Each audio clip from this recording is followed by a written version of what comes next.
Alrighty. I think we're live. Yeah, we should be. Yeah, we should be. It says live, right? It does say live on your computer, but you never know. So, how's it going, everybody? This is Sean and Alex, and welcome to another of our Dukes of Dice monthly live Q&A. Is this the fourth one? Yeah, I think Fourth so. or fifth? Yeah. So, if well, I was gonna say if you don't know who we are, but I don't know that anyone would stumble upon this without knowing. Be pretty weird. Who we are. Just saying. I'm not saying there's a lot of people that are watching this because Right. there's not. Right. So the four of you, thank you very much. But this is our monthly live Q&A that we're doing here on YouTube that we're doing because our awesome Patreon supporters have supported us to a level that we do these monthly. And they paid enough to where they could send us to space, apparently. Yes. Ooh, fancy. So I think this is what the new backdrop. So I think this is what happens when everyone like first gets their green screen. Right. They just they do this. Yeah. Something like this. I remember Tom, when Tom first started, all of his reviews were with green screens. Right. That like, so if it was like a Western game, he had like a Western Guns a-blazing or something like that. Yeah. So I'm gonna pop on over to the YouTube. Yep, Patrick's watching. Hey, Patrick. Right? We're fancy over here. So we got Sir Bob and Patrick Hillier, and this is all fancy. We're some fancy people, Alex. Yeah. Upgrading. We're moving on up. So this is a weird night. By the way, for those of you listening, if there's something weird with our audio, let us know. It should be okay. But this is kind of a weird night because right when we get done with this, we're going to cough a lot. Yep. Sorry. And then after coughing to stop, coughing, then we're going to record episode 90, which is really weird because we usually record like Saturday morning, sometimes Friday night, sometimes Sunday morning. Usually Saturday mornings. But usually Saturday mornings. Usually not Thursday. Yeah, definitely not Thursday. We're doing that because of Tabletop Day. Yes, indeed. Which, wait, I'm confused. It should be a holiday. But you're not, nothing of what you're doing is changing. No. You're still going to work. Oh, yeah. But now that I'm thinking about it, you suggested doing it tonight. I'm confused. I don't know. When are you going to Tabletop Day? Doesn't it start like 11 or something? Yeah, like 11. Yeah, that's early for, like, we're usually recording until noon. Okay. Yeah, that's why I suggested it. Oh, all right. You seem to buy it. I don't know. It made sense at the time, and it's fine. It's fine. It's totally. We've got the plays in of Millennium Blades. We're good to go. Oh, yeah. Which, well, I guess we can't really say anything. I mean, you could if you wanted to. We could. Yeah. So, yeah, I'm super excited to talk about Millennium Blades tonight. Yeah. Which you'll all hear on Monday if you decide to download it then. Or if you're subscribed. Yeah. Well, if you're Patreon backers, you'll get it Sunday. So that's the other thing, the other benefit of being on Patreon. And you can go to patreon.com/Dukes of Dice. You can get the episodes a day before they come out normally, sometimes sooner. Yes. So like if I have it done on a Saturday I usually get it done on Saturday. I don't know. So no, you don't. I have no idea. So how's it going? It's been good. Yeah, day off. My hip flexor's hurting. Okay. Yeah. That's just throwing it out good. There. Mixed, not as fun. Yeah, I would imagine so. Especially doing the Smolov routine. I don't know what the Smolov routine is. It's not awesome if your hip flexors hurt. That's all I'm going to say about that. Okay. Not board gaming related, just my life. Fair enough. My current life. So we look really short. Yeah, we're there. That's a lot of headroom. Scoot up a little. All right. So if you want to ask any questions, you can do that in three ways. You can either ahead of time, people have gone on to the guild. Right. So on Board Game Geek, we're guild number 2008. And you can do that. You can put them here in the YouTube chat, or you can tweet #BODQA. I'm the right there on the bottom of the screen. Apparently, I'm the one that's point in the right spot. That's fiddly right now. Yeah. Here, if we go the live. Yeah. Right there. Here. Okay. Wait, what am I? It's backwards. Yeah. It's still a little bit delayed. Yeah, you got it. There we go. Yeah. Right there. Let's touch fingers. Boop. That was weird. This is the weirdest one yet. Yeah, it sure is. So let's answer some of these Q&A questions. Going Twitter first? Sure. Let's start with Twitter. We'll bounce back and forth. So the first one comes from Rolling Dice and Taking Names. I'm familiar with them. Yeah. Yeah. So they're another awesome podcast on the Dice Tower Network. So they ask, who is the most annoying host on Board Game Breakfast that does both Kickstarter news and app reviews? I don't know. I've never watched Board Game Breakfast. It starts with a P and ends with Imento. Pimento? Mm-hmm. Okay. Yep. Speaking of pimentos, Suzanne asks, Tons of stuff. with lots of new publishers starting up, which ones are catching your eye as an up-and-comer? Okay, I'll think of, here's one. Floodgate Games. They're the ones that did Vault Wars. Okay. Have you played Vault Wars yet? You still have not played Vault. That's top of the list. I keep asking you to play Vault Wars with me. You don't do it. You did when Mike Fitzgerald was here a couple weeks ago. You're like Vault Wars. I'm like, no, Arcadia Quest. Yeah, well, that was a fine decision. Yeah, so, yeah. So they did Vault Wars. They also did Epic Resort, which was an interesting. It was kind of, I think it was like a deck building elements, and you are building a resort for adventurers, for heroes. Really cool theme, and I think they have a Kickstarter right now. I think Villain Resort or something like that. I'll look. Is that an expansion or just a whole different game? I'm not sure. But so I like their art. Like they have really cool, like cartoony art. And the game, I mean, at least Vault Wars is solid. Epic Resort's a really cool theme. And I'm just looking up here. Is Red Raven Games an up-and-comer? So I was thinking about, what qualifies as an up-and-comer? Does level 99 count as an up-and-comer? No. Okay. No. I think, so all of their Indine's Kickstarters are like multi-$100,000 campaigns. So I don't think so. And they've got, I don't know, 20 titles. No, maybe not 20. 10, 15 titles under their belt. Whereas I think Floodgate only has maybe 4 if you include Villains. Okay. Epic Villain. Epic Resort. It's Villains Vacation. It's an expansion. Okay. Yep. Yeah. I love the art. Okay. I love the concept. I mean, thematically, it's interesting. Yeah. Here, let me throw up the screen share. I don't remember how to do this. Oh no. Dang it. I'm so stupid, Alex. All right. Well, if I figure it out at some point. So that's one. But does Red Raven count? I don't know. I don't know what the criteria really is. Okay. Well, let's make up the criteria. All right. So go ahead. So Gutshot Games, our buddies from Gutshot Games, are telling us that the sound is a little bit off. All right. So why don't you talk? Talk. Mic check 1 2. Mic check. No, not that. Just in general to people? Yeah, you just talk for a second. That's insane. Am I hosting this alone? All right. Let's look on Twitter for questions I can answer.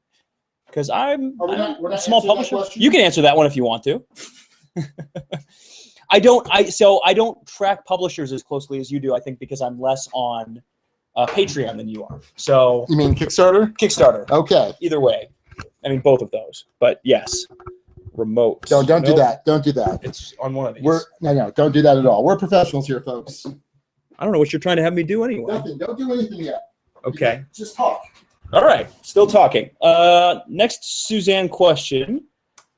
Will you be doing more video content in the future? And what designer would you most like to co-design a game with? Why don't we take those one at a time, Alex? All right. First one. Will you be doing more video content in the future? Does this count? Pause for a second. Okay, we should still be there. Sean's gonna give it a listen, I guess. That won't work. You're gonna listen because you have horrible earwax, and I'm not putting those in my ear. Those are your headphones. Yeah, you sound a little quiet, and I sound a little loud. Yeah. I sound quiet.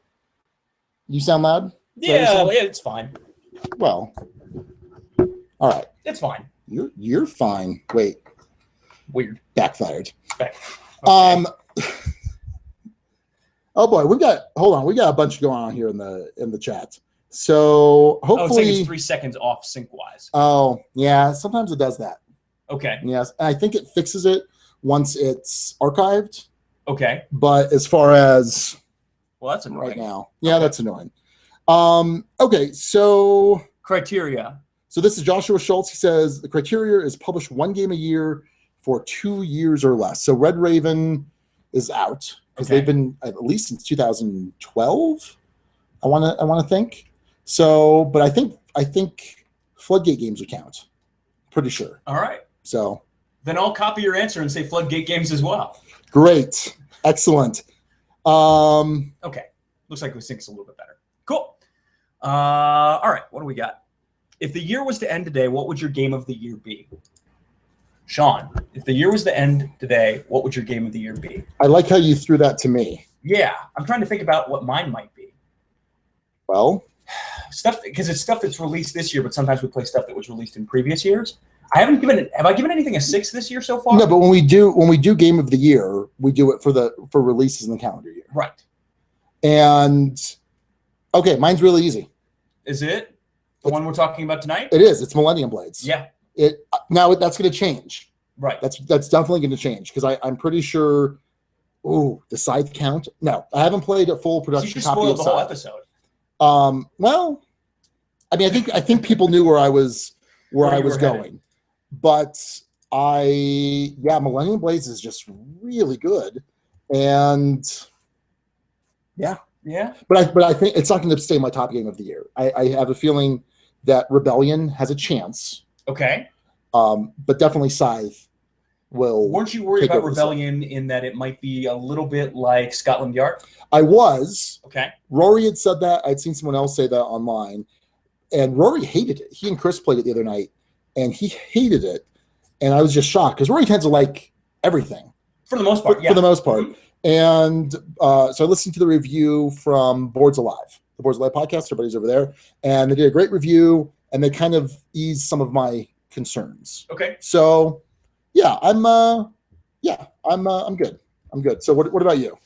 It's tough because I'm trying to think of what's been released this year that I've played. If it's stuff that's been on the show, Aquasphere. What? Did we review that this year? No, that was Feldmas. That was last year, and that's like a 2014 game. I know it's not a this year release. Oh boy. I'm going to defer on that question for now. I'm going to defer. Till when? Till not right now. Okay. If I think about it before the end of the show, I'll get back to you. Gutshot Games, they said there is a right answer to the previous question about up-and-coming publishers. So if you hadn't listened to our episode, what episode was that? That was probably about 2 months ago. Yeah, somewhere in that So range. Gutshot Games, they won the Jack Fast Memorial Fund auction to co-host. It's a great episode. And yeah, it was a good time. And so the co-designers of their new game, Headhunters, came on, and we reviewed Terra, and then they also previewed a little bit about their game, which is really cool. Like it's got like the not chibi. What's the word I'm looking for? The Funko Pop, right? Like a Funko Pop-ish doll, and you pull the head off, and it has all the game pieces. So it has like a kind of like a deck construction because you're customizing your hero. There's a tactical miniature element to it with the big guy. Reading comments, sorry. So yeah, looks really cool. So yes, read Brandon's comments. Gutshot Games. All right, Brandon says, I meant to say that the reason that Alex doesn't follow publishers as close as Sean, because Sean does all. Let me read that out loud. Let me finish. Salad. No. Arrested Development. No. Okay. Macaroni. Let me finish. Salad. Okay. I meant to say that the reason that Alex doesn't follow publishers as close as Sean is because Sean does all of Alex's work for him. I have no comment. Yeah, I mean, you could have a comment. I wouldn't disagree with you. So it's probably true. Yeah. We got other questions on here. So Josh played Karuba. No. Karuba. Yeah, Karuba is that's the new Haba game. The new Haba like family. There's I think. Okay. And no, Rory hasn't been able to get those in stock, I don't think.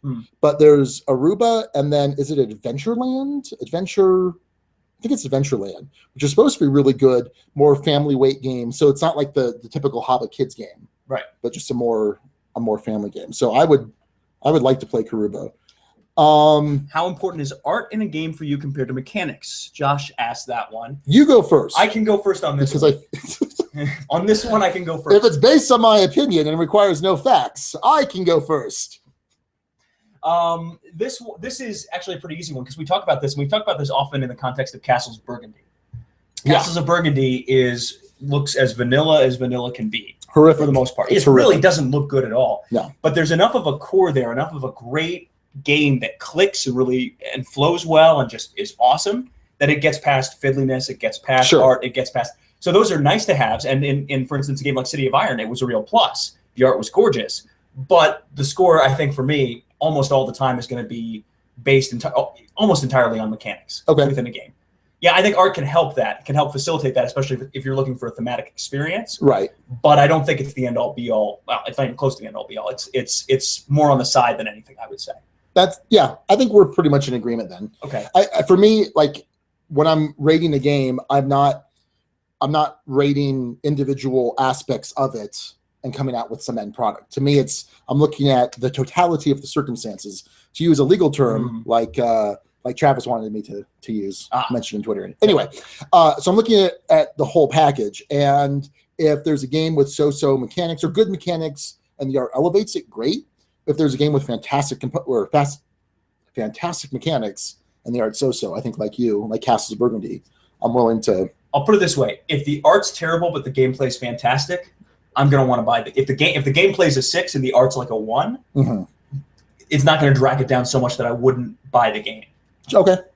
Whereas if the art's a 6 but the game's a 1, there's no chance. Now, when the art's good, like it adds a ton. It has. So it does help. Like I'm thinking of the art for not Millennium Blades, Plaid Games card game. Dead of Winter? No, not that. Well, the same artist of Ashes, Rise of the Phoenix Born. Oh, okay.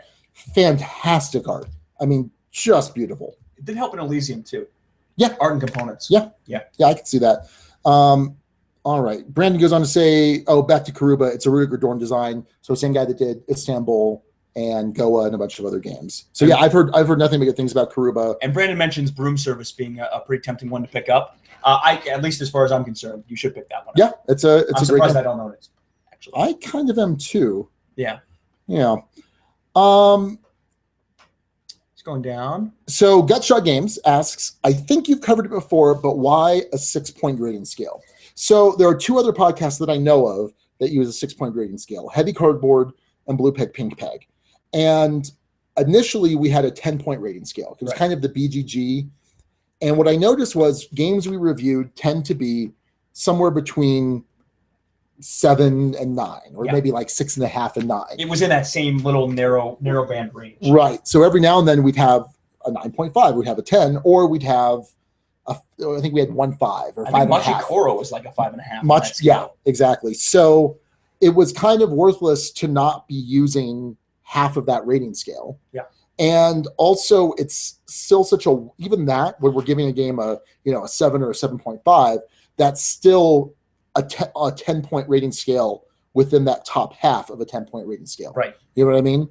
So I couldn't tell you the difference. I couldn't articulate between a 7 and a 7.5. Right. I couldn't remember, I think that was probably an 8, but I could have been a 7.5. So with a 6-point scale, it's a little bit different because you would expect maybe a 5-point scale. People are used to that. Right.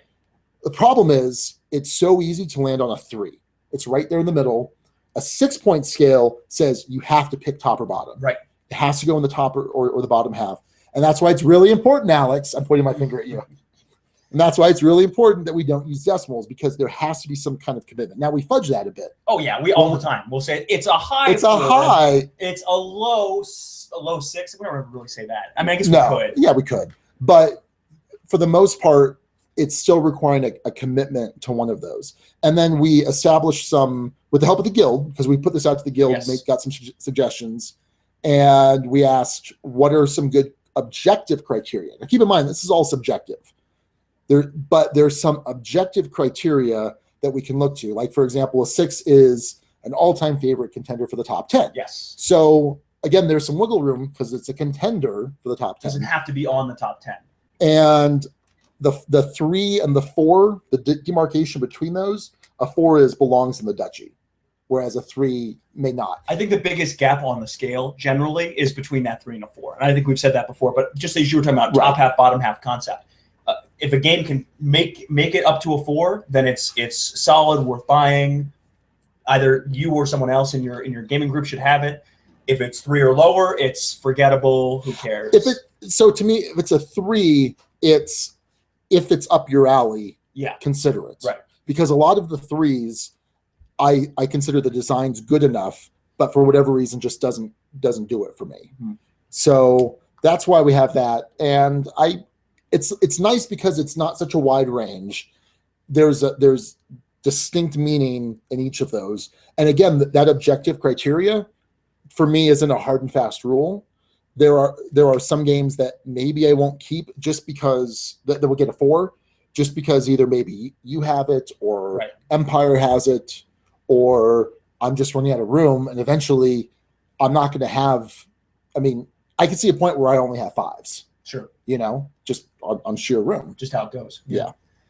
I like this question right above that one, though, by the way, from Josh Schultz. So Josh asks, basically, if you had a game where you were building a three-dimensional object as part of the game, what would you most want to build? Okay. So a castle, a giant mech, an adventurer in full armor, or some sort of giant monkey god. So I don't think he was I think he's giving those as examples. Yeah. Yeah. Or maybe giant monkey god, though, would be pretty awesome. Did you ever play... What was that computer game where you were a god? Black and White? I did play that one a little bit. You had an avatar? Yeah, it was a little hand. No. You had the hand. Talking about the little animal? But you had an animal, and you had a monkey, and you could slap the monkey. Yep. You could tame it and then reward it. And I feel so bad in those games though. Anyway. I always turned evil. Go figure. Well, yeah. That's not a surprise at all. So I think I like building castles. Okay. And I don't know if that goes back to playing with Legos or playing with building blocks or Lincoln Logs or whatever, but I like building. Like if you're building a three-dimensional castle, that would be something you would want in a game. Yeah. I wouldn't see a lot of enjoyment for me, of equipping adventure or warrior or whatever. But I think building a castle would be cool. I think a roller coaster. Oh. Did you play a theme park? Did you play Roller Coaster Tycoon? Yeah, on the computer. Yeah, all the time. Love that game. That was a ton of fun, and that would be one. And then something that would be a true true three-dimensional city builder, I think would be really cool. This SimCity-esque, if you could find something like that. Okay, you need to play Medina. Okay. So it got reprinted by Stronghold, and so as a table, it's not cooperative, it's competitive, but you're building the city, you're building walls, you're building these different buildings, you're capping them off with your pieces. And it's really nice, satisfying experience to have this finished product. Okay. It's really cool. Patrick points out that Pillars of the Earth. You're building a cathedral. Okay. And it's cool because it's the round marker in a sense, as you add on the different areas of the cathedral, but all that you're doing is going towards building that as well. Pillars of Earth is awesome. You still haven't played that, right? No, still. It's really good. I need the expansion, but it's out of print and super expensive. Actually, both are out of print now. Well, at least you have one half of that. So. Yeah. Cool. Yes, indeed. Let's pop back over to Twitter. Suzanne asks, here's a question for you, Alex. Yes. What board game, excluding a CCG or an LCG, excluding, has your favorite art?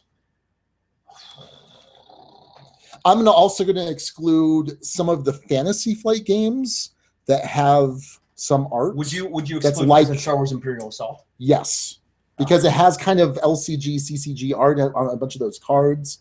Because that would be a top contender. I actually Forbidden Stars would be a top. Aside from that, okay. Mysterium. Oh well, yeah. I think Mysterium's art is fantastic. Stellar has the game stand out, has the game be interesting. The dream cards are gorgeous. The setting cards are gorgeous, especially the version from Poland.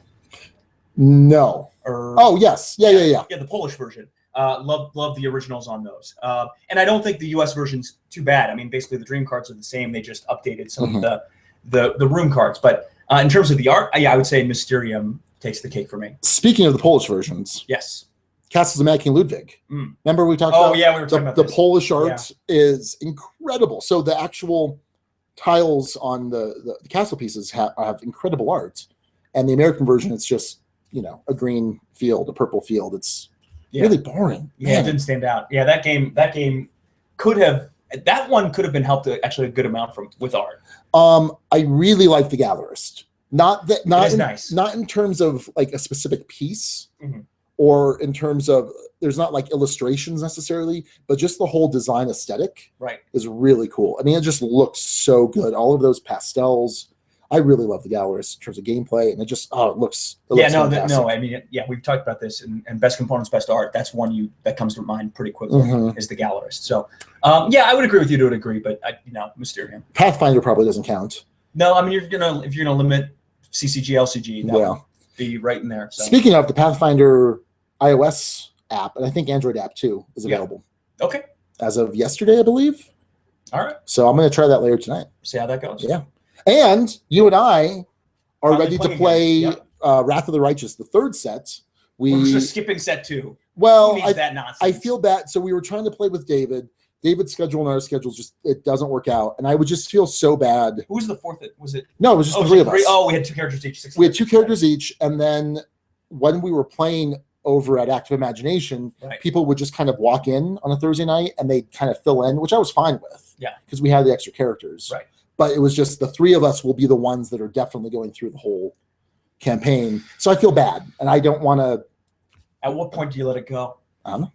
But we have a whole 3rd set, right? Yeah, no. And then there's a mummy, an Egyptian mummy themed set coming out this summer. Oh, jeez. So that's why we got to catch up. Yeah. So I'm super excited. I love Pathfinder. Yeah, no, we got everything deck set up. We've got the characters picked. Yep. It's happening. It's a thing. So. So Josh says, I'll just keep asking questions forever. Hey. So feel free to skip. No. By all means. We don't skip questions, Josh. So what we do. How do you? We haven't skipped any yet. How do you balance what you would consider being an entry-level game versus what someone new to the hobby would think is entry-level? So I think that's an interesting question because perspective, yeah. I tend to find games lighter than you tend to find them, or we classify them differently. Yes. There's some that you'd be like, that's absolutely heavy. And I'm like, yeah, that's medium heavy. Right. So I think so we just reviewed Quadropolis. Yes. Which is definitely a gateway game, whether you're playing the classic mode or the expert mode. It's kind of where they use the classic mode because it's like you just made this game. Right. It's not really classic. Yeah. I don't know. I guess they thought beginner might offend some people. Maybe. For some reason. I don't know. So I feel like there are, like I look at Lords of Waterdeep, and Lords of Waterdeep is called a gateway game, but it's really complex for a non-gamer. Sure. Like super complex. Yeah. And I think that's why we came up with this concept of building blocks. Building blocks. Took me a second. Yeah. Actually, it was more just trying to remember it. We haven't done one of those in a No, we haven't done those. While. So we did these on Board Game Breakfast for a while, and it's this idea of a gateway to a gateway game. Right. Essentially. So we took a game like Longhorn, which is a Bruno Cathala? Yes. Bruno Cathala. And it's this idea of spatial action selection, which I believe is a term I've coined. Spatial action selection, trademark Dukes of Dice, tell your friends. And lawyered. And so how you move your little ranch dude on this 3x3 grid determines what kind of cattle you get and some other things. And so it's a good gateway into a more advanced game like Istanbul, which isn't gateway either in the sense that Lords of Waterdeep gets called gateway. Was that gateway into that, or was that gateway into 5 Tribes? Maybe it was 5 Tribes. I think it was 5 Tribes. Yeah, which isn't in itself a gateway either. But like I said, I think a game like Lords of Waterdeep is actually pretty dang complex. Mm-hmm. No, I wouldn't. I think you could teach it to a new player, someone new to the hobby, but yeah, the line there is tricky. It's not always so easy to see. So last night at the Dukes of Dice game night, there were 2 people from my old work, Jarrett and Stormy, that came by. I've played Dungeons and Dragons with them in the past, and I think was it Colt Express? Yeah, it's Colt Express. Colt Express. You guys are playing Colt Express, and you explained the rules of Colt Express, a game that I would consider light to light medium, like light medium at most. And I think at one point Stormy said, like she seemed like confused or a little. She's really smart. Everyone grokked it pretty well. But when you were first explaining the rules, initially, kind of. So I think it's interesting. I think that as we play games, we learn games faster, and our perception of what's light, medium, heavy. You can almost guess rules as someone's explaining a lot of times by looking at iconography. No, I know what you're talking about. So yeah, it's tough to step back and realize, oh yeah, this probably isn't. This isn't really gateway. Mm-hmm. Or this isn't as gateway as I thought it would be. Yeah. You know, when you take, in Splendor's a fairly simple one. Mm-hmm. And even that can take just a little bit of extra rules explanation sometimes. Even though it's, and you can explain the rules to that pretty quickly. Yeah. So I don't know where that line is. It just depends on the game. It depends on the context of the game too. I think people are inherently going to be, if there's dice involved in a game in a conventional way, I think people are going to be more likely to get that because they're more familiar with that kind of a concept. Yeah. They're more familiar with that kind of a roll and move or something along those lines. Not that we play that many roll and move games, but I think if you have familiar things, such as dice, I think that could tend to help tip the balance. But I don't know. I don't think there's a hard and fast rule for something like that. Yeah. So. All right. Fair enough. By the way, we didn't answer your question, probably. Sorry. I'm not a hobbit. It's just a bomber. What? I'm not a hobbit. Okay. It's just a bomber. because it probably looks like it's really big. Oh, okay. No, it's a bomber. Okay, I don't know what that is, but it's this. This is a bomber. Excellent. This size of beer bottle is a bomber. Excellent. By the way, I'm finishing up a Stone Bitter Chocolate Oatmeal Stout, which actually tastes like none of those things. Well, it tastes like a stout, but it's not particularly chocolatey or oatmeal-y or bitter. I want to try it, though. Looks interesting. You want to try it? Not right now. Well, this is the only one. Well, then I guess I'll have to buy it somewhere else. I will say I did. A friend of the show, the Draft Mechanic podcast, Danielle and Jake. Yeah. They're a great podcast. They have, I think, like 12 episodes out. They do board games and they talk about craft beers. Right. And they came around Christmas time to visit some family, and they played at Empire Board Game Library with us on a Wednesday night. Really cool guys. Really enjoy their show. Did I meet these guys? No, you didn't meet them. I was like with us. I was like, I wasn't no, there. But they have a really great show. So go check them out, especially if you like board games. They have a great board game content, and if you like craft beer as well. There's your combo. So I was very excited because I found Woot Stout last night. Okay. Which is a collaboration between Stone Brewery, Fark, Fark.com. Oh. It's an aggregating news website with a bunch of like crazy news stories. And then Will Wheaton. Oh. So their collaboration so good. And it's super hard to find because they're not making it anymore. And I found it and I tweeted them about it. And they're like, yeah, it's awesome. And it is. But this is good too. And then I'm going to drink water. So Josh Schultz had another one that as a good follow-up to this one. Trying to get someone over the why should I play this new game? Why shouldn't we just play games I'm familiar with? Because you have to do this all the time. No, I think with you. Yeah. Well, I guess kind of with you. Well, with you, I'm just like because we have a podcast. Yeah. If we didn't have a podcast, you might just see me in the corner playing baseball highlights every first mention of the hangout. So for me, there's a part of me that wants to play several games over and over. So I mean, my top 10 games, I would love to play those over and over. But there's also part of me that gets really bored and likes the experience of learning a new game. Right. Which is interesting because like I think in terms of books, I will read a handful of books like novels over and over again, like every couple of years. But then I also like new stuff too. So I don't know, it's kind of weird. As far as other people, I don't know that except for dealing with you, and then I just say we have a podcast. A lot of the people that we game with are very cognizant and forgiving of the fact that we have a podcast. Yes. And that, hey, I know these guys need to play this. And so we've got a great group of friends, a great group of gamers that are really helpful with that. Because if they didn't want to, then we'd have a much harder time. So, oh, yeah. And I always feel bad because I always show up like on a Wednesday night with an agenda. Like, okay, gotta do this, and that, and hopefully this one for this future episode. And so let's think pre-podcast though. Yeah. So pre-podcast, we were still pretty cult of the new. We were I got excited about though. In fairness, we did repeat games more often. We were talking about this the other day. I mean, we repeated Avalon, Resistance Avalon, King of Tokyo all the time. Yeah, those were the big ones of that time. Mm-hmm. So not that you didn't have a ton of other games at that moment. Collections have grown crazy since then, like crazy since then. Mm-hmm. I think the trick is, and maybe, and I don't know if he's asking this more as not just people who are gamers, but people who are kind of getting into the hobby. How do you convince them to try and try some more new things? Instead of just, I mean, you see people coming to Empire all the time, they break out Candyland. Yeah. It's like tables of four college kids breaking out Candyland, and you're like, I mean, okay. Yeah. I mean, and you don't say anything because, I mean, you don't want to be that guy who's like, excuse me, but that game is just terrible. Yeah. I'm thinking of like High Fidelity. Have you seen High Fidelity with John Cusack? No. Based off the. Are you surprised? I haven't seen it. No, I'm not surprised. What was it you mentioned today? Anyway. I saw Training Day the other day. Great. Way to go. It's fantastic. No, it's a great movie, but it's not like a classic. High Fidelity, John Cusack and Jack Black. It was like Jack Black's first like big role, I think. I mean, he wasn't a lead.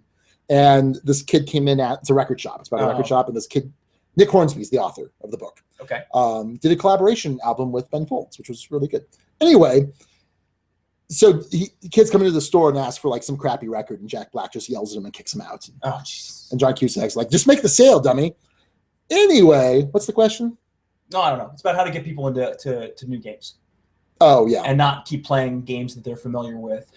So even, like you said, even before the podcast, I don't think that we really experienced a lot of reluctance to try new things. Right. Yeah. Like I think if people like Daniel, who came for the first time in months, came to our game night last night, cool. Which was awesome. Cool. He's like always willing to just try anything. Yeah.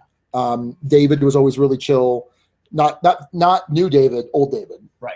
Old David. And new David too. Both of them have that. Yeah, you could say the same thing. Yeah. So I don't think we've really had that problem. And even back in the day, back when I was playing Magic in the late 90s, I was playing tons of CCGs and always trying to get friends to hop in to play these new CCGs. So my trick is trying to get Jillian to play new things. Ah, that's the trick. So if you have an answer to that question, I would appreciate it because I struggle with that sometimes. By the way, her favorite game of all time, I just learned the other day, Takenoko. Are you okay? That's her favorite game of all time. Really? Yeah. No, you just learned that the other day? No. I mean, I had asked her to clarify her list because we had played Jaipur, which she loves. She loves Lost Cities. I feel like I knew that Takenoko was her favorite game, and I've known that for a while. Did you? Yeah. All right. Well, I clarified it. I knew she really liked Takenoko. Okay. I didn't know she would classify it as her favorite. Okay. Get out of here. Sure. By the way, I like the if you scroll down the reaction. Hang on, where was it? Yep. Josh. Yeah. Josh says, you haven't seen High Fidelity? I need to learn to not be shocked at the movies that you haven't seen. It's a lot. What was the one you, Matthew, and I were talking about the other day? And Wall Street. Oh yeah, you had Wall Street reference. You recognized you recognized a reference, yeah. But had never seen the movie. No, I have knowledge in a lot of different topics, but it's just spread like pretty thin. Everybody, just so you know, Todd Kauk has joined us.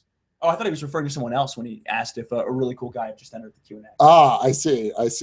By the way, that's you mispronounced it. It's Todd Kauk. Gutshot Games asks, what was a hit game from last year that you didn't get why it was so well loved? Seven Wonders Duel. Mysterium. Okay. U.S. release of Mysterium. Yeah. Well, okay. Both. I mean, in your case, both. I mean, you didn't like the Polish version of Mysterium. No, but either way. Yeah, but the Polish version was from the year before. Okay. That's why I'm answering for most people the question asked. Released. Seven Wonders Duel for me, and it was just, I don't know. There's still something that just bugs me about that game. Everyone loves it. I know I'm in the minority. It's you and Matthew. Yeah. You and Matthew are the only ones that don't like it. Everyone else loves it. Yeah. I think, it like swept that, and Codenames swept the Golden Geek Awards. Yeah. Yeah. I love Codenames. And Mysterium for me was cool, but I just felt like it was just missing something for me. Mm-hmm. But I totally get the appeal, and I'm totally in the wrong, like hands down.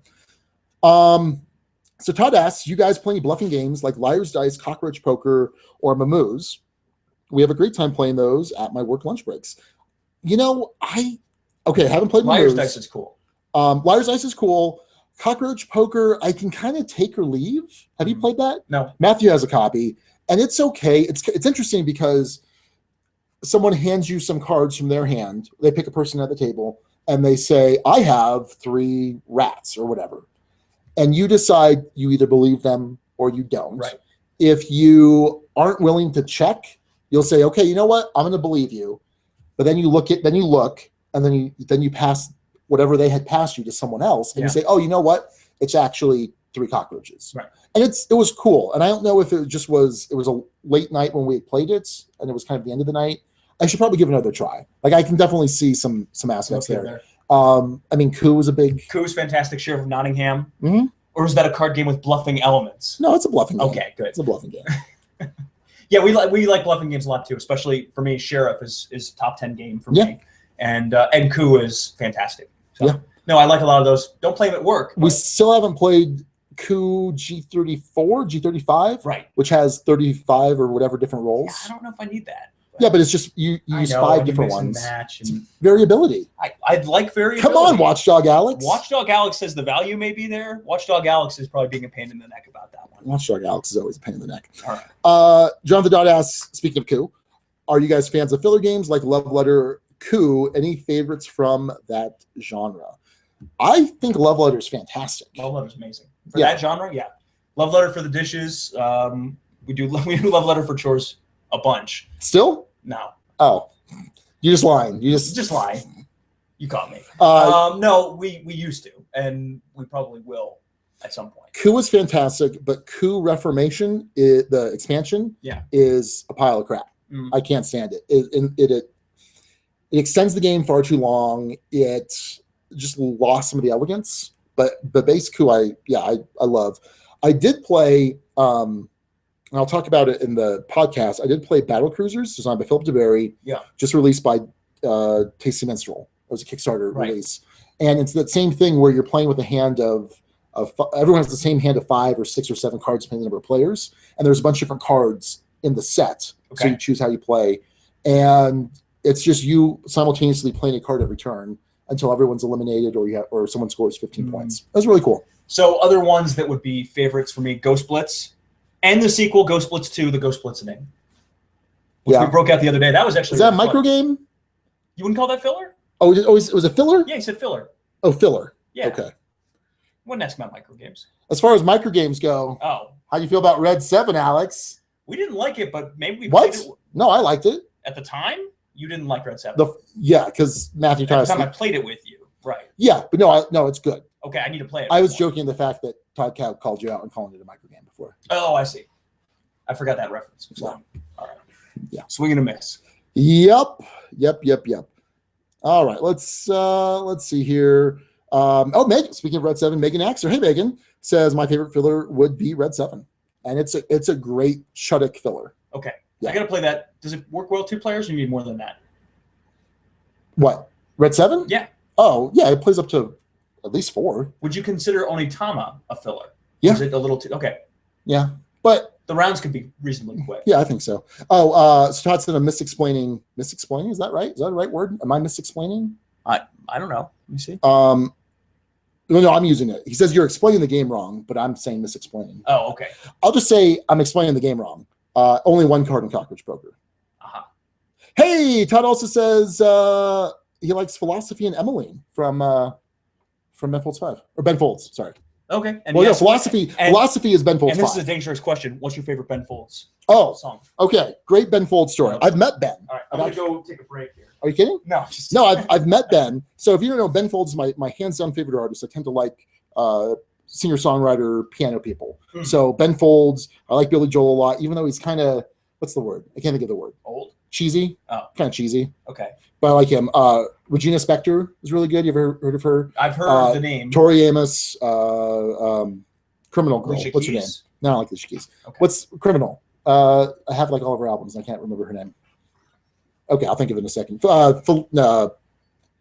Felicity Applegate. No, that's not it. What's the one who goes? Oh shoot, I don't know. Okay, so anyway, Black Horse and Cherry Tree. I don't know. Casey something. Okay. Anyway, does she play the piano? No. All right, great. So my favorite Ben Folds song is "Evaporated" off of Whatever Amen? I think so. And it was, I think I was a freshman in college, and Ben came to town. I had tickets for a show. He was also playing a small private show in Phoenix. It's called Pratt's Private Reserve. He was this radio DJ, and he was giving away tickets to, it was like maybe 50 people. And he asked if there was anyone out there that could play the piano and sing, not me. Right. Who would come and like warm up the crowd. My buddy got selected. Oh. My buddy's like, do you want to come? I know you're a big, huge Ben Folds fan. So I said, absolutely. So I went with him. I got to hear Ben play like maybe 10 songs to the small, tiny crowd in a bar, 50 people. It was awesome. Then we all got to meet him. I had him sign some stuff. I talked to him. And I said, so Ben, I'd love it tonight if you would play Evaporated and Song for the Dumped. Mm. And again, this is like 2000, I think, 2001. So I go to the show that night. Oh, I also saw him before the show, like walking the street while I was in my car. Yeah. And I rolled down the window. I'm like, hey, Ben, how's it going? And I felt like such a stupid fanboy afterwards. But I did that when Bryan Cranston came into the TV station. Yeah. I was like, I love Breaking Bad. Like all the characters, none of them are one-dimensional. They're so deep. And he's like, yeah, all right. Nice to meet you too. There's a picture of me with Bryan Cranston somewhere. It was awkward. I did that exact thing. So anyway, yeah. So I go to the show. By the way, this is my first show. I've seen him 4 times now. Okay. I've traveled to go see him. Wow. Yeah, he's fantastic. And so he does this whole show, 2 hours, whatever. And then he leaves, comes back for the encore. And before he starts the encore, he says, someone asked me to play this earlier. You didn't say Sean asked? No, he didn't say Sean. You remember your name? He said Sean from the future Dukes of Dice. No, but he's like, someone asked me to play these earlier. And he played both Evaporated and Song for the Dumped. And it was just so cool. Like my favorite artist, and just such your favorite songs. Yeah, just such a good memory. So I like Evaporated a lot. Is and Ben Folds a board gamer? No, I don't think so. He Do you played. know? Probably not. Okay. I'm probably. I also like Cologne, which was off the Way Too Normal album that came out in like 2009. I didn't realize it was 2009. Feels like it just I knew we came were out. going down a road here. Anyway, so yeah, cool to hear, Todd, that you're a Ben Folds fan. Scroll. And Joshua asks, have you heard Will Shatner and Ben Folds' collaboration album? That was called oh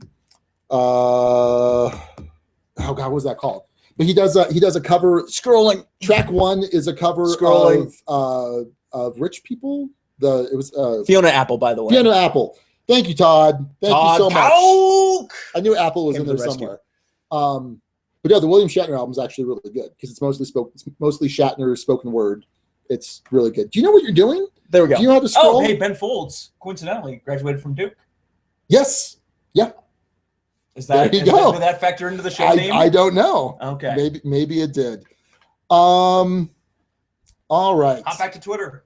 Hop back to Twitter. Yeah. All right. Questions on Twitter we haven't answered. Suzanne asked like 20. What CCG would you like to see revitalized as an LCG or CCG? Not a question for me. Okay. So a year ago, I would have said Pokemon would be my answer. Legend of the Five Rings. Okay. However, Fantasy Flight got the rights to that from AEG. Super excited for that. It's such a great game. You actually have 2 different decks. There's a spatial component to it. There's timing and when you commit troops to a particular battle. Such a great game. So my actual answer would be Jihad or Vampire: The Eternal Struggle, designed by Richard Garfield. It's a vampire game set based on Vampire the Masquerade. Okay. The White Wolf role-playing game, which I played a ton of in high school, and also you guest starred. I guest starred the Prince of Washington D.C. in the vampire game I was in. I sure did. Yeah. How many sessions of that did you guys get in? We got in like 4. Okay. Yeah. The group just fell apart. Yeah. Yeah. Which I should have known. I know this was, by the way, 2nd edition Vampire, not the current edition, which is not good. Okay. So, but I would love to see that come back, and also Rage, which was the werewolf game. I liked Rage. We need a good Pokemon board game, and a Pokemon in the form of an LCG. Super sweet. Not even necessarily the mechanics or anything from the original card game. Just something done as an LCG, baseball highlight style, but with Pokemon. Yeah, would be awesome. She also has a second question there. Your favorite component from any game? And the one that I thought about this for a second. The one that I came up with from Camelot, the dice pyramid. Okay. Is super cool.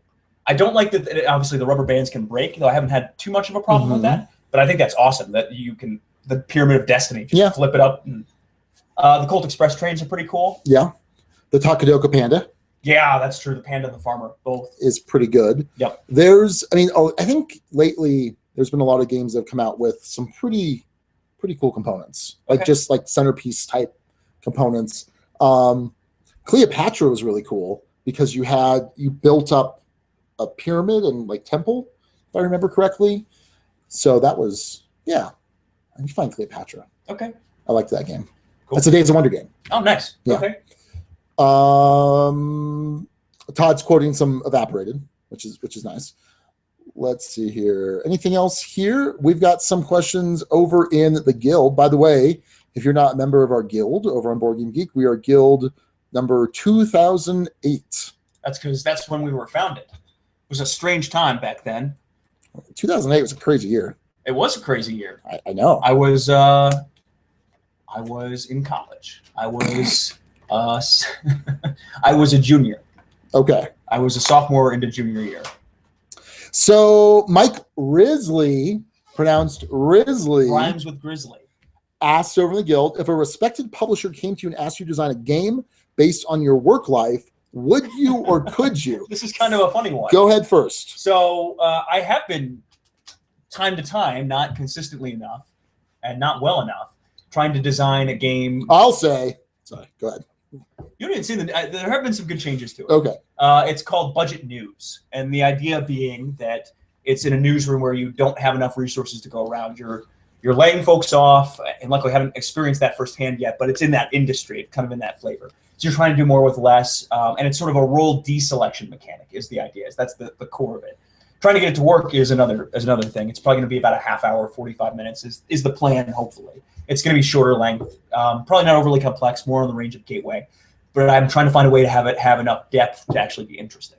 Okay. And so I have some core mechanic there that I think I was close to working. Yeah. But there's not enough depth there for it to hold interest or for the game to stand out. It's got an interesting theme. But yeah, I've already kind of been doing that. So cool. Yeah. We need a lawyer game. I've toyed around with some lawyer games, and there's a couple that are out there, but I don't think, I mean, they're old.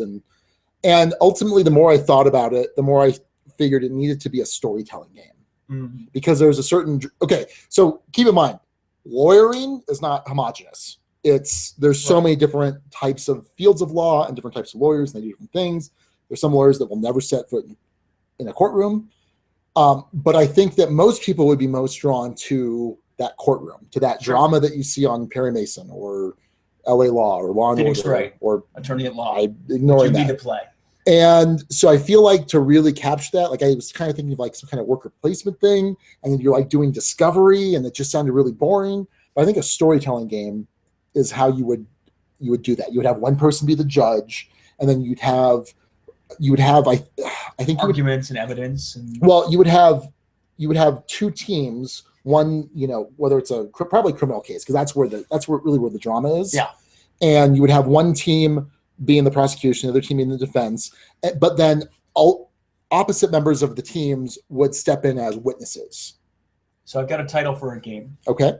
Debtor's Rights. The board game. Sean used to work in debtor's rights, and I think that could be creditors' rights. Sorry, not debtor's rights. Creditors' rights. I completely got it backwards. Creditors' rights. The board game. Yeah. Yeah. That would be pretty interesting. How many do you get tier points? Is that what you like? They'd be just little tiers that you would accumulate? Moving on. Megan indicated that her favorite component are the statues in Tobago. Oh yeah, those are really cool. Yeah, those are super cool. Yeah. You still need to play that. Yeah. Joshua asks, what cheesy movie, so for example, Flash Gordon, Sucker Punch, or almost anything starring Nicolas Cage, would you like to see turned into a game? The trick is one of my favorite cheesy movies already kind of has some board game equivalents. Brewster's Millions. Oh, it's Last Will. Yeah. Yeah. It already has some board game equivalents. Is Brewster's Millions cheesy? Oh, I would call it cheesy. I wouldn't call it cheesy. You wouldn't call it cheesy? No. It's a comedy. It's right. Yeah, I wouldn't call it. Con Air would be kind of cool. Speaking of Nicolas Cage movies, that's kind of cheesy. So this came on TV the other day. Armageddon. Okay, wait. Con Air. This came on AMC the other day. Yeah. And I watched the end of it, and that's all I've seen of Con Air. It looked cheesy. Yeah. So it looked like it. Yeah. All right. Anyway. If you heard thumping, that's Chewie up from her nap. Choose. But Flash Gordon would be kind of cool. I could see like a kind of minis game, Flash Gordon. That'd be pretty cool. Other cheesy movies. Yeah. Okay. Todd asks, best game from 2008. This one is only for Sean, as Alex was in middle school. College. I was in college. All right, let me. He's gonna pull up the Board Game Geek. Pull up top from that year. Yes. That's gonna take a bit. Is it gonna take a bit? Why don't you fill this time? This is what you're supposed to be good at, Alex. Oh man, no. Aren't you supposed to be good at this? Script and a teleprompt. No. I mean, I used to be. When I was doing hockey play-by-play, you were filling time a lot. So like when Mike Fitzgerald was here filming something, which we can't talk about, you've already talked about it, like openly. Did I? On the show. Did I? Yes. Okay. I think so. I'm pretty sure you're so adamant. You're like, well, maybe. Possibly. I'm not quite sure. Your Honor, I'm pretty sure that's. Oh yeah, that's right. 2008 was a crazy year. So Dominion, Pandemic, Le Havre, Battlestar Galactica. Oh man. Stone Age, Cosmic Encounter. Well, not Cosmic Encounter because that's actually from the 70s. Space Alert, Dixit, Ghost Story. So far, it's Le Havre. Formula D, which is the updated one. Right. Roll Through the Ages. Game of Thrones card game. Steam. Fauna. Say anything. Say anything. Yeah. Call of Cthulhu, which is a remake of the Mythos CCG. Go to the top. It's got to be Pandemic that year. Yeah. Pandemic was that year. Pandemic or Battlestar. Le Havre. Okay. Yeah, Le Havre. But a pretty crazy year. Yeah, that's a some things that are still very much with us. Yeah, that's an incredible year. Yeah. Just incredible. Patrick says Pandemic for him. Yep. Oh, Time's Up. Yeah, Time's Up's a good game. Did you play Time's Up? I don't think so. So it's a party game, and you're using, it's kind of like a $25,000 pyramid, or 65, 75, whatever, where you're getting people to guess a card. And initially, I can't remember the order, but it's 3 rounds, and you are using the same set of cards, and you're using less information each round. Mm-hmm. It's like one round, you can just use whatever you want to describe it. Right. The next round, it's one word. And then the round after that, it's charades. People are watching. Go ahead. Keep talking. Well, that's it. Oh, okay. Yeah. Cool. 2008's a crazy year. More guild questions. Megan says La Havre. Yeah. Also. Pandemic. Vote for Pandemic. So, like I said, it's probably Pandemic for me. It's a crazy year. And then game of your collection benefit most from the addition of camels. Also Mike Risley. Yes. Okay. Go for it. I don't know. I hadn't thought of an answer yet. Give us like a half hour and we'll prepare an answer. So if you guys could just sit there, and why am I looking at the laptop instead of the camera? I look at the camera. Evolution? Oh, that'd be kind of cool. Yeah. Little water hump feature. The water hump trait. Okay. So I guess you're kind of adding camels? Yeah. All right. Let's see. Oh, Tony was supposed to be here. Tony from Rolling Dice Taking Names. Where you at, Tony? Patrick, what are you doing for Tabletop Day? What are you doing for Tabletop Day? What are you doing for Tabletop Day? I'm working. Yeah. I'm going to be over at Empire Board Game Library, and we're going to start at 11. What I'm hoping to play, this is the goal. Okay. Star Wars Rebellion. Okay. Forbidden Stars. Okay. So some longer stuff. Food Chain Magnate. So right there, that's so cold. That's probably 6. That's probably a good 9 hours right there in total for those. Okay. And I'll be there probably till about midnight, maybe later, depending. I'm not sure. Okay. We'll see. I won't be getting there until like 11:30. It's been a crazy month. So we had Mike Fitzgerald here the first week in April. Right. And so there was a lot of gaming, a lot of stuff to do for him or with him. And then 2 weeks later, Empire's 1-year anniversary came up. So that was kind of a long gaming thing. And now Tabletop Day. So understandably, Raquel's awesome about gaming and giving me time to game. So, but she hasn't said anything, but definitely I'm like, yeah, this is a bit much. Well, we've had date nights, but as far as being away from the home and our children and whatnot. Yeah. So it's been children. Yeah. So Matthew asks, the new iOS version of Pathfinder, the adventure card game, is out for iPad. What do you think of the in-app purchases? The Rise of the Runelords bundle is $25. So that's all the adventure packs. Plus there are ways to earn gold to get more special access to different things. That worries me greatly. Yeah, you should be worried. As someone who that price point, owns the game, and the actual game, I don't know that I necessarily want to spend $25 to replicate that whole experience. No. Yeah, Sentinels, even with their myriad of expansions to really add a ton of replayability to that game, I don't think came anywhere close to that. I feel like I'd be okay with 15. Okay. Maybe 10. 10 I wouldn't blink an eye, bat an eye. But 15, yeah. Don't know about that. Let's final ones. Oh, someone up here. What do we got? All right. Lap Dance from 2008. Wait, Lap Dance isn't from 2008, unless I don't know. So okay. So Megan says for Tabletop Day, she's hoping to play Takanoko for the first time. Concordia and Puerto Rico with the buildings expansion are also on my radar for Saturday. Very cool. Takanoko is awesome. And Todd is out. Later, Todd. Megan's excited for me to play Star Wars Rebellion. And yes, Concordia, Megan, is amazing. It is so good. Solid. It's solid. You gave it an 8.5 when we initially reviewed it. Okay. What did I drop that down to a 4 on the You dropped it down to a 4, but you're like, well, I haven't played it, so I don't know, but I'm just going to drop it. I don't know. I played it at Dice Tower Con.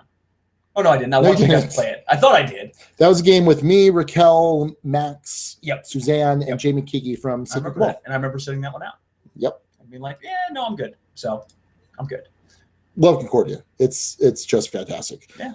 And then Matt Walker asks, a whole series of ones. Have you ever played a game reluctantly thinking you'd hate it only to find out you loved it? Yes. Isn't that all the time? Yeah, isn't that all the time with you? All the time. And recently, El Grande was a pretty clear example of that. Yeah. Right? El Grande and, spoiler alert, Millennium Blades? I'm shocked. I'm shocked you enjoy Millennium Blades as much fantastic. as you do. Anyway. Just shocked. We'll talk about that on Monday. A few minutes. Well, we'll talk about it now, and you'll hear about it Monday. Have you ever talked yourself out of buying a game at the last minute? Santorini. Oh, yeah. I backed Santorini. It was $50 US. It was like 60 Canadian or something. And there just didn't seem to be enough game for that price point. You're paying for components. There's a lot of really cool chibi miniatures.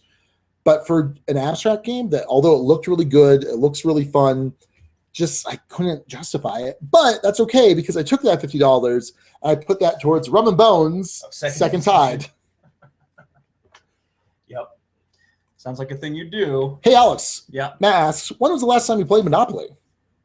I don't remember. I genuinely don't remember. It might have been maybe Cape Cod a few years ago. Okay. Like 6, 7, 8 years ago. It's been a good while.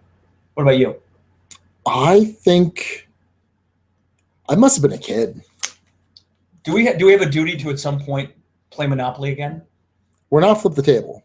No, don't have to be flip the table. Well, though I for a small period of time tried to turn it into flip the table. So real quick, let me show you a difference between Alex drinking water and me drinking water. So this is Alex. Yeah.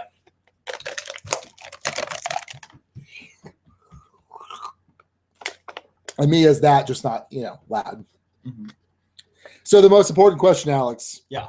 Matt asked this. Yep. Team Cap, Team Iron Man? Iron Man. Really? I haven't seen any of the Captain America movies. Okay. So part of it. So Iron Man is for the registration of superhumans, metahumans. Okay. And regulating them for the protection. I just mean I think he's cooler as a hero. Okay. Than Captain America. All right. I don't mean that in terms of which side of that debate do I stand on. Well, that's the question. No, it's not. Yes, that's the question. Which of those two are your favorites? Which are you supporting in the Civil War? Oh, I don't know. I'll probably see that movie, though. Probably. You need to watch Winter Soldier. Okay. I will give you my Amazon login so you can watch Winter Soldier, because it is amazing. It is an amazing movie, and I'm so excited for Civil War. By the way, Team Iron Man, and I actually know why. I've read the comic. It's interesting. In the comic, Iron Man is more of a villain in Civil War, but I think they kind of leveled him out for the movie. So let's see here. Megan says, sad to hear about Santorini. I'm still really happy to support the game via Kickstarter, but I'm also a huge sucker for game bling. Yeah, components. It happens. And Matthew, she's asking. Well, hold on. So Matthew Ward says, boo, Team Cap. Yeah. Look, people got to be responsible. All of the things in the MCU that have happened because of superheroes, they need to be held accountable, especially in the comics. In the comics, basically, a superhero ignited in a nuke. Yeah. Like he went off as a bomb, right, and killed like an entire school of kids. Oh, so that's not good. Yeah, I'm just saying. To me, it's sort of a Batman versus Superman debate in its own way, though. No. Let's move on. You're just embarrassing yourself right now. I'm not that big in the Marvel universe. Okay. Anyway, this has been a weird hangout for me. So here's what we're gonna do. We're gonna wrap this up in about 2 minutes. Okay. We're over our hour, and we do need to record the podcast. Yes. But we'll do 2 more minutes. If you have any other questions. And Megan does have one at the very bottom there. Okay. Have you ever blinged out a game? Which one and how so? So blinged isn't like severely upgraded the components, I think. Oh, okay. Yeah. Or just upgrade. Go ahead. Well, Zolkin. Oh. Zolkin is incredibly blinged out. I have 2 copies of Zolkin. One is hanging on my wall. I have a shadow box of Zolkin. And then the other has painted gears. I have the Meeple Mart. Okay. Meeple Market. Corn Eeples. Yeah. Keeples. Core Eeples. Sure. And then I have the Stonemeyer, the first treasure chest for all of the wood, stone, and gold, which Jamie said Zolkin was an inspiration for the treasure chest. Oh, cool. So I have all of that. And then I also I bought a bunch of colored skulls that match the player colors. So if you want to take a crystal skull, but I don't know that I actually want to use them. I found them downtown at like an artsy place. All right. Because the actual crystal skulls in Zolkin are pretty cool. I think you're more prone to both organizing and blinging out games than I am in general. Yes. And so the answer is I've thought about it. I actually researched mini smoke machines for Downfall of Pompeii, first mention of the Hangout. Great. But I didn't actually. You're not allowed to. You're not allowed to first mention Downfall of Pompeii. I just did. What are you gonna do? What are you gonna do? I'll figure out something. Oh, okay. Go back and edit it. You can't. It's live. Deal with it. Did you edit that other one out, by the way? The other what? Your farts? No. No, the first mention. No, I didn't. I first mentioned it on the podcast. Yeah. No, I didn't edit Oh, it okay, out. good. I'm not some tyrant. I don't know. Maybe you could be. Have you posted pictures of the Zolkin gears? Yes, he has. By the way, Team Batman for the win. He's right. Let's see. Oh yeah, you'll post those pictures. I have pictures of them somewhere. So my shadow box. You sent them into someone, and they got published it or something. No. So the shadow box. Paul Grogan from Gaming Rules Vid and Gaming Rules Podcast. He works in part for CGE, and so he had CGE post them on their Facebook page or something like that. But as far as my painted gears are nothing spectacular. They're just a dry brush. They're meant to look like stone. I didn't do a crazy job with the painting. I didn't want to. I didn't want it to be too busy. I've seen some that look really good, but for my opinion, they're just a little busy. Mm-hmm. I didn't want that. All right. So Team Batman, yeah. Yeah, Team Batman. I started it. So I heard, where did I hear this? I heard this somewhere where baseball used to be the national pastime, but really it's now football. Yeah. Football supplanted baseball. Easily. In the same way, Superman used to be the national superhero, and now it's Batman supplanted him. Yep. So. We just like our things grittier and darker these days. Yeah. I don't know when that switch flipped, though. When did that switch flip? I would say probably around the 90s. late. Well, probably when the Nolan movies came out. Oh, early 2000s is when that switch flipped? I think so. Superman was more popular before then? So in the late 90s, you got into a lot of hero deconstructionism is when that first started. So after the death of Superman, then people started to really question the role of superheroes, and they really started to deconstruct the myth of superheroes. Right. And you saw that in the DC comics, the Marvel comics, and then also in a lot of the independent comics. And they emerge more as anti-heroes. And so Batman's in a lot of ways an anti-hero, depending on what source you're reading. I mean, if it's just, anyway. I think it's Captain America now as like the national pastime of superheroes. I disagree. It's still Batman. I think. Oh, easily. Yeah. Yeah. Still. Yeah. No, I think so. And in a lot of ways, I think Captain America, in terms of like national consciousness, is second tier. Even though I think Winter Soldier is probably my favorite MCU movie. Okay. Oh, it's so good. But as far as national consciousness, he's way behind Superman and Batman. I haven't seen Thor, Captain America. I'm trying to think of the ones. Okay. Anyway. All right. So let's wrap Sailor this Moon. up here. Nice. Sailor Moon for the win. I do like anime too. Like anime quite a bit. Paranoia Agent. Megan, have you seen Paranoia Agent? I mean, I guess I could have typed it, but yeah. Well, I don't know. I guess that's not unreasonable to ask that question. For some reason, I felt like you were like yelling at a TV. Oh yeah, not really. Yeah. Yeah. In theory, she's okay. Anyway. Well, it's getting loud up there, so this is probably a good time to end this. And Megan says, all right. That hurt. Sorry, I'm pretty loud. She said Paranoia Agent is awesome. So, all right. Well, everyone that tuned in came in. I think this was probably the most we've had in our live chat. Questions? Oh yeah. Well, in our live chat. Yeah. I mean, yeah. So appreciate that, you guys that tuned in. And why do I keep looking here? Like the camera's I don't know. It's not there camera's anymore. right there. Yeah. So for those of you that participated, ask questions, we really appreciate it. If you're watching this later, thanks for watching that. If you have a chance, hit subscribe on our YouTube channel. I think we're like 30 subscribers away from being able to actually name our URL. Cool. That'd be really cool. Yeah. So again, thank you for everyone that tuned in. All of our awesome Patreon supporters that made this possible. Thank you so much. We really appreciate your support. Dice Tower Con, so close. Yeah, not close enough. It's close enough. I'm excited. It's like two I've got months. a trip to Vegas in between. 2 months and here change. 2 months and change away. That's cool. Super excited. So, all right. Thanks, everybody. Have a great night. And Alex, talk us out. What? Right now?